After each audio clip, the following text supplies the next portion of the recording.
So guys, next theorem is, please write down statement. Equal chords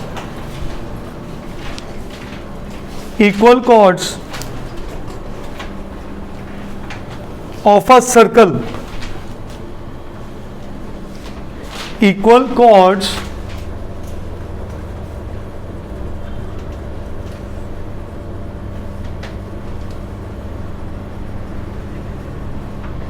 of a circle. अब इसी में थोड़ा change कर रहा हूं, और chords of two congruent circles, chords of two congruent circles. एक सर्कल की दो इक्वल कॉर्ड्स या दो कॉर्ड्स दो डिफरेंट कंग्रेंट सर्कल्स की. अब इसमें एक नई चीज आएगी, कंग्रेंट सर्कल्स क्या होते हैं, बात करेंगे अभी थोड़ी देर में. आर इक्विडिस्टेंट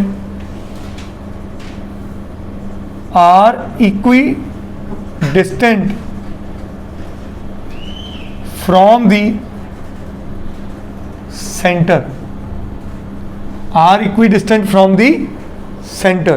कि जो इक्वल कॉर्ड्स होती हैं वो हमेशा इक्वल डिस्टेंस पे होती है. कहां से? सेंटर से. ठीक है. अगर कंग्रेंट सर्कल्स की बात हो रही है, यहां पे सेंटर की जगह वर्ड आ जाएगा सेंटर्स. ठीक है. सारा कोर्स थ्योरम प्रूव करने का मेथड बिल्कुल सेम है. There is no change, no difference. बस ओनली चीज है कि हमें समझना व्हाट आर कंग्रेंट सर्कल्स. मैं पहले ये क्वेश्चन कराऊंगा एक सर्कल के अकॉर्डिंग, फिर इसको फॉर्मुलेट करेंगे किसमें? कंग्रेंट सर्कल्स के according. Is that okay? Sure. अब पहले क्वेश्चन की स्टेटमेंट समझते हैं. Equal chords of a circle. A का मतलब 1. तो मैंने ये लिया एक सर्कल, मैंने कहा इसकी ये कॉर्ड इक्वल्स हैं, ये ए बी कॉर्ड और ये सी डी कॉर्ड, ये आपस में क्या है? इक्वल. ये क्या है? इक्वल. Are equidistant. इक्विडिस्टेंट का मतलब इक्वल डिस्टेंस. इक्विडिस्टेंट का मतलब फ्रॉम द सेंटर. ठीक है. अब आपको याद होगा, मैंने बहुत बार ये बात कही है, ज्योमेट्री की दुनिया में डिस्टेंस का मतलब क्या होता है? क्या होता है? Shortest distance. क्या होता है? और शॉर्टेस्ट डिस्टेंस रिप्रेजेंट कौन करता है? Perpendicular distance. कौन करता है? कि जो परपेंडिकुलर डिस्टेंस होता है वही शॉर्टेस्ट होता है. चाहे अकेला डिस्टेंस वर्ड लिखा हो, चाहे परपेंडिकुलर डिस्टेंस लिखा हो, चाहे शॉर्टेस्ट डिस्टेंस लिखा हो, एक ही मतलब होता है. कहां से बात कर रहे हैं? डिस्टेंस कहां से? Centre of circle. तो ये क्या आ गया? Centre of circle. तो वो बात किसकी कर रहे हैं? डिस्टेंस की. मतलब इस कॉर्ड का परपेंडिकुलर डिस्टेंस, ये इसको अगर मैं नाम दे दूं OP, और इसका परपेंडिकुलर डिस्टेंस क्या नाम दे दूं? OQ. तो गिवन में क्या है? सबसे पहले मेरे पास AB is equal to CD. Chords are equal, equal chords. और टू प्रूव में क्या है? बोलो. OP is equal to OQ. क्या यहां तक पहले क्वेश्चन का थीम समझ आ गया? क्या गिवन है, क्या प्रूव करना है? इसमें किसी को कोई डाउट? Yes everybody. ठीक है. अब इस क्वेश्चन को करने के लिए मैं एक OP और OQ की अगर बात करूं तो मैं एक कंस्ट्रक्शन की बात करने जा रहा हूं. ध्यान से समझना. Join OD and OB. देखो, मैं ये दोनों इक्वल प्रूव कर सकता हूं कब? जब मैं इसकी कंग्रेंसी की बात करूं. जब मैं इसकी क्या बात कर लूं? कंग्रेंसी की. यहां तक पहले बताओ किसी को कोई doubt? If anybody is having any doubt. Sure. हाँ, हमने एक वो कंग्रेंट पढ़ी है theorem, perpendicular from centre bisects the chord. पढ़ी है कि नहीं पढ़ी है? नहीं पढ़ी है. चलो, अब how to formulate it? Anybody?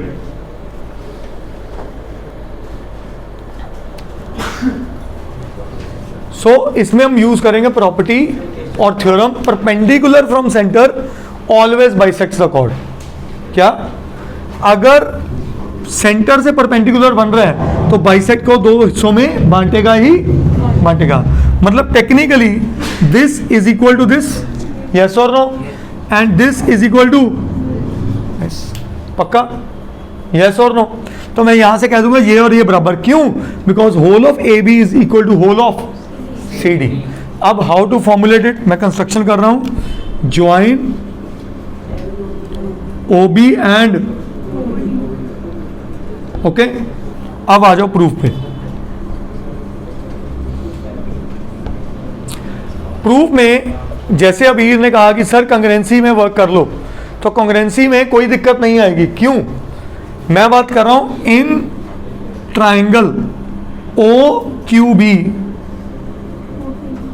And triangle O P D, yes और नो, बोलिए। इसमें क्या क्या है पहले उसकी बात करते हैं। O B is equal to O D, Moksh has said answer is radii, कि ये और ये आपस में क्या है? इक्वल है, दोनों रेडियस है, ठीक है। अगला, angle 1 is equal to angle each 90 degrees. अब मुझे ये पता है कि मुझे किसी भी हालत में ये प्रूव करना है so that I can apply RHS कंग्रेंसी। क्या लगा सकूं? आप, पर उससे पहले मेरे को उसको प्रूव करना पड़ेगा। तो before this I have to work it out in such way, क्या A B is equal to given है। अगर ए बी सी डी के बराबर है, तेजस पहले समझ ले, नोट हो जाएगा, half of A B is equal to half of A B क्या कह दूंगा? B Q. Half of C D क्या कह दूंगा? D P. रीजन क्या लिखूंगा? Perpendicular from centre bisects the chord, perpendicular from centre bisects the chord, and this is my equation number 1। तो यहां पे क्या लिख दूंगा? बी क्यू, देखो नेमिंग भी वैसे उठा रहा है, B Q is equal to D P, B Q is equal to, proved in equation number 1, justified. So triangle OQB is congruent to triangle OPD using RHS. I hope this is clear to everybody why it is RHS not SAS. RHS में right angle, hypotenuse and a side. So अगर ये है जी sir, वो B Q क्यों आएगा? वो तो B O आएगा ना। बी क्यू बेटा, ये इक्वल है। हाँ, तो वो तो यहाँ पे आ गया ना ओ बी, ठीक है बेटा। तो अब मैं क्या कर दूंगा? सो देयरफॉर जो मैंने प्रूव करना है, ओपी, ओपी इधर है, ओपी इज इक्वल टू अपने आप इधर क्या आ गया? O Q. कौन सा result? Corresponding parts of congruent triangles are equal, कि वो उनका सीपीसीटी रिजल्ट फॉलो करेगा ही करेगा। अगर ये होता है तो यही मुझे प्रूव करना था। तो क्वेश्चन थ्योरम्स में यहां पे नहीं आप छोड़ोगे, ये तो प्रूव करना है। बट स्टेटमेंट क्या कहती है? Equal chords of a circle are equidistant from the centre. तो ये स्टेटमेंट वापस आपने, अगर थ्योरम आ जाती है तो ये स्टेटमेंट आपने दोबारा से यहां लिखनी है। Therefore equal chords of a circle are equidistant means OP is equal to OQ. Understood? Everybody, please note.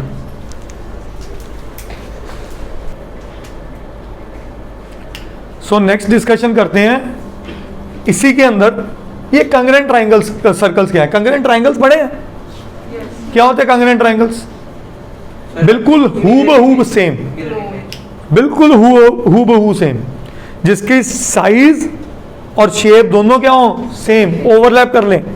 तो कंग्रेंट सर्कल्स का भी मतलब यही है कि दो सर्कल्स अगर बिल्कुल सेम है, मतलब सर्कल में होता क्या? ले दे के एक रेडियस, टेक्निकली अगर बात करो मतलब उनका एरिया भी बराबर, उनका सर्कमफ्रेंस भी बराबर, मींस उनका रेडियस भी बराबर। तो जो इसका, अगर ये सेंटर O है तो जो रेडियस यहां है वही इसका ओ डैश वाले सर्कल का भी रेडियस होगा।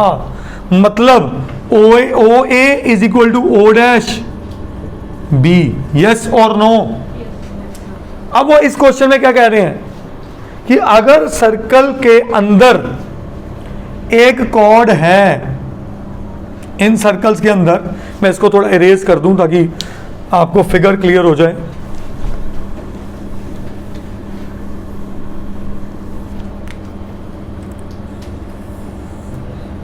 ये मैंने बना दिया दो सर्कल्स, दोनों दिखने में भी कंग्रेंट लग रहे हैं, ऑल दो मैंने फ्री हैंड बनाए हैं। तो ये अगर एक कॉर्ड है ए बी, ये दूसरी कॉर्ड है सी डी, और ये आपस में कॉर्ड्स क्या हैं, इक्वल।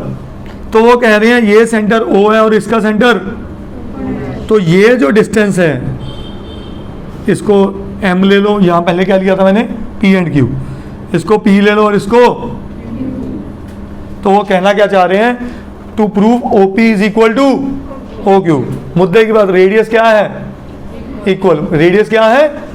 तो देखो मैं कराऊंगा नहीं है क्योंकि बिल्कुल सेम है, there is not even a single change in doing this question. Construction को समझते हैं, कंस्ट्रक्शन कैसे चली, ज्वाइनिंग ओ बी एंड, सही है, ये दोनों क्या आ गए, इक्वल क्यों है, बिकॉज द ट्राइंगल और सर्कल्स आर कंग्रेंट। इक्वल इसलिए है क्योंकि सर्कल्स क्या है, कंग्रेंट है। ये angle 1 is equal to angle, क्यों, distance is always a perpendicular distance, distance is always a perpendicular distance. तीसरी property, this side is equal to this, क्यों, perpendicular from centre bisects the, तो same reason है ना सारे। तो अगर paper में कभी ये देखो, पेपर में इस थ्योरम का शॉर्ट नेम नहीं है, जैसे हमारे पास पाइथागोरस थ्योरम होती है, एरिया थ्योरम होती है, 10th में ऐसी थ्योरम्स बहुत आती हैं, इसका कोई शॉर्ट नेम नहीं है। तो पेपर में दो ही तरह की स्टेटमेंट लिखी हो सकती है। पहली statement, equal chords of a circle are equidistant from the centre. देखो आपके केस में वो भी कम चांस है, क्यों, क्योंकि हमारा पेपर जो है ऑब्जेक्टिव बेस बनते जा रहे हैं, ठीक है। अगर सब्जेक्टिव में ये सुपर इंपॉर्टेंट थ्योरम थी। दूसरा वे में कैसे लिख सकते हैं, equal chords of two congruent circles are equidistant from their centres. तो अगर दूसरी स्टेटमेंट आती है तो ये फिगर्स बननी है, क्वेश्चन सारा सेम है।